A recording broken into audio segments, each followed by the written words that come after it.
conversation around reimagining leadership. You and I talked about initially this shock of this global pandemic created a crisis, created, when our lives and our livelihoods are threatened, you're right, it becomes that hunting mentality. Once that initial shock kind of wears off, I think you and I talked about this idea of resilience, right? Really understanding that this thing might be with us for a while. So how do I adapt? How do I really think differently about business? Talk about what you're seeing and what you really like seeing in leaders within Cipla who've learned to adapt and really build their resilient leadership through this process. So I think let's start. I mean, I'd love to start with myself first. In person, I think the big thing for me once this whole crisis and it broke out, I think the big thing was just hope. So if you are not hopeful yourself, it's very difficult for you to motivate a set of people, right? So I think personally, we've been trying to encourage our leaders to have more gratitude, right? Because I think you can feel miserable about where you are, David, but there is always a set of people who are more miserable than you are, right? And I think one has to have that feeling of gratitude. I think gratitude brings in a lot of it kind of motivates you in a very different way. So we've been trying to, promote two values internally. One is never give up hope. The second, and within that, is subsume the fact that, look, you, Cipla, as a company that makes drugs, that provides cure, are actually one of the people who the world is looking to with hope, right? To make a difference. And this connects beautifully with our caring for life philosophy, right? That there's hope and we're caring to make that hope become alive. And then it's the other thing. It's just gratitude, right? That look, many things will happen which are not in your control, but just be thankful for what you can do. So I think these two qualities, in some way, I think both hope and gratitude allow you to be more resilient. Right?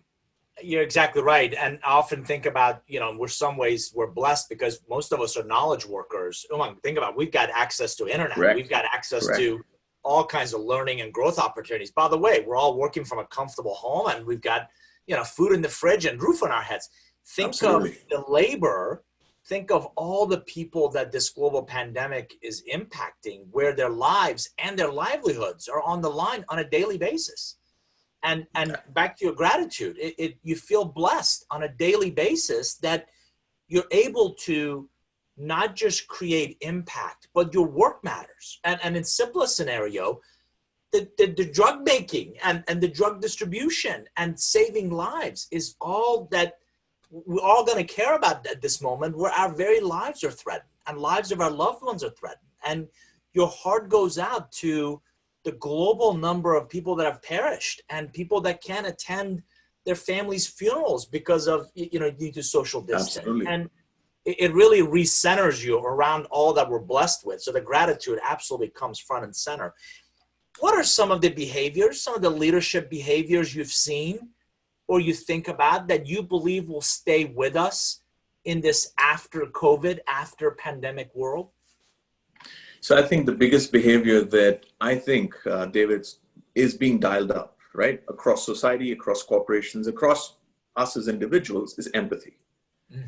I think this is going to stick even beyond the pandemic because people are beginning to realize circumstances that others operate in. So I want to give you a small snippet. I was having this conversation. I said, it's great, right? Digital allows people to stay at home, not travel, right? Have so much free time.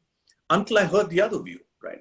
Apartments in Mumbai are smaller, right? There are 3 or 4 members of a family all in one room, and all of them are trying to work digitally, right? So as leaders, I think this is a wonderful opportunity for all of us to be empathetic to sections of society that need support, to our own employees. And I think that's a quality that's going to continue forever. I think people are learning how to adapt more with each other. The second one is for our leaders, we want them to be more courageous, right? I think, the more I look at it, corporate life went through a period where predictability became, there was a pattern, and that pattern perhaps took away courage from all of us. And I now think that courage is something that we want to inculcate in leaders. We want them to try different things. We want them to be thinking outside of the box, right? And not be afraid, as you said earlier, of retribution. So I think those are two qualities that I think would would probably stay. And I'm assuming resilience is always going to be there. But these two are definitely big qualities.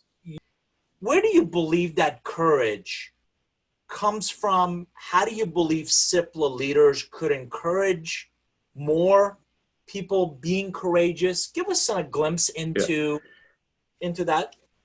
So I think, David, when you're a leader, I think leaders must lead, right? I've seen the best performing leaders in Cipla as people who show up, who have the courage to take this head on, to come up with solutions in adversity, right? So we're seeing, there's also a category of leaders who can't show up because they have various other obligations. But there's also a section of leaders, and this is also interesting, who'd love to abdicate, right? And these are classic moments to realize that those leaders who are not people leaders eventually try and abdicate, right? But there is a section of leaders who are very strong people leaders who show up, who make sure that they're there every time, who make sure they're working with their teams, connecting with their teams relentlessly and trying to solve problems. So I think we're trying to promote this category. We have all kinds of leaders, but we're trying to promote and reward leaders who show this courage, who are showing up, right? And making the difference with their teams. You know me by now. I'm gonna put you on the spot a little bit. Do I need a title at Cipla to be a leader?